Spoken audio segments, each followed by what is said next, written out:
Welcome to BBQPitBoys.com. Today we're grilling up some tri-tip steaks at the pit, and it's real easy to do.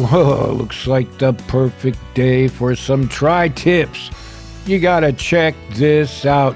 All right, this, if you've never seen it before, is a tri-tip piece of beef.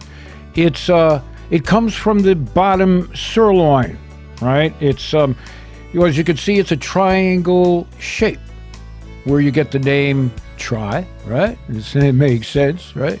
Tri-tip. And it's a prize piece of beef cut, again, at the bottom of the sirloin. And it's got good marbling in it, plenty of flavor and taste.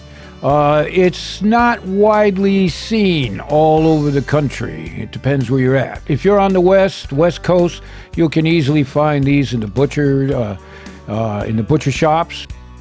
Maybe east, you might have to order them specially from the butcher, because often you won't see them in the meat case, right? Because you only get 2 tri-tips per beef cattle.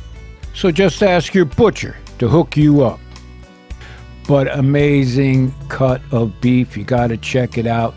Now, what the pitmaster's done is remove the hard fat. He's removed membrane tissue on it. You don't want to get into that when you pull it off the grill and you set it down for a good eat, right? You don't want that stuff in the way. So you trim it. Now, some of the guys will leave the fat on and say, oh yeah, we just leave the fat. Well, do what you want. It's pitmaster privilege.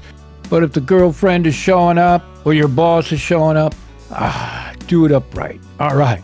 Now, time for the rub. And it's all about the rub in this, right? So we have our Big Texan Rub. You might be familiar with that, right? If you can't find it in your local store, just head to our website, and we appreciate your support. And to that, we're adding some ground coffee. Oh, man. Now, if you've never had coffee rub before, you're missing something out of your life. Now, ground coffee, but not any ground coffee. You've got to use a super fine ground coffee bean like espresso, right? So get yourself some espresso. If you use a regular coffee grind, it'll be too gritty and you won't appreciate that. But to use a very fine grind like an espresso, you won't get any grit, none at all. So we're going to load it on fairly thick, just like that. Oh, man. This is going to be good, I'm telling you. Whew. Look at that. Now take your time. Rub it on. Rub it on good. Just the way she likes it, right? Man. Now, if you've never had a tri-tip steak or roast before, you definitely got to check it out. I'm telling you what. Look at that. All right. Oh, yeah, we could do this forever, right? But you're busy. You got to go, right? And some of you are tiki-talkers, too, right? You like it over in like 58 seconds or whatever. All right, time for the grill.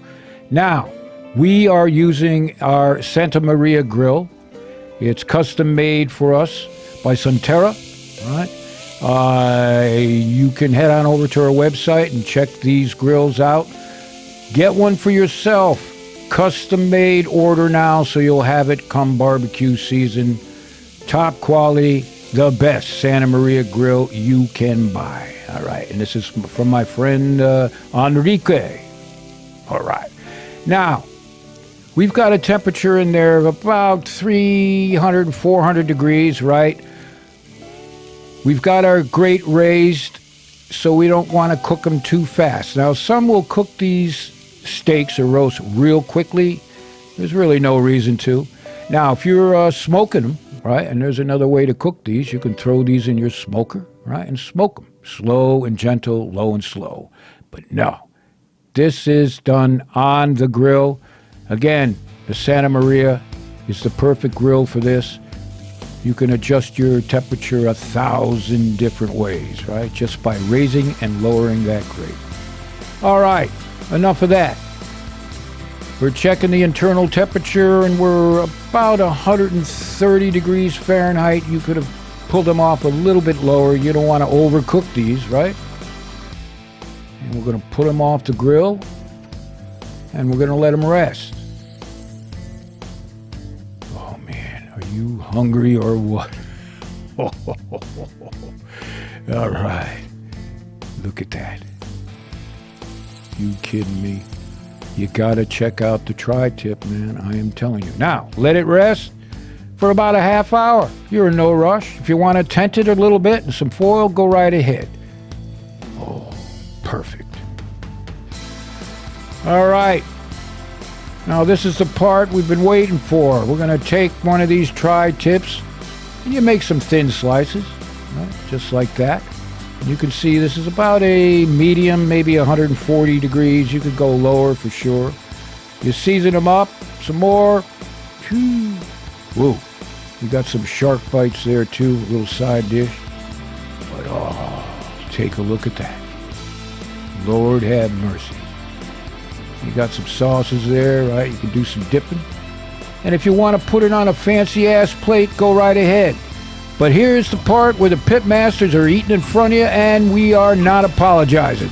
So remember, the next time you're looking for a recipe for your pit, check out BBQPitBoys.com.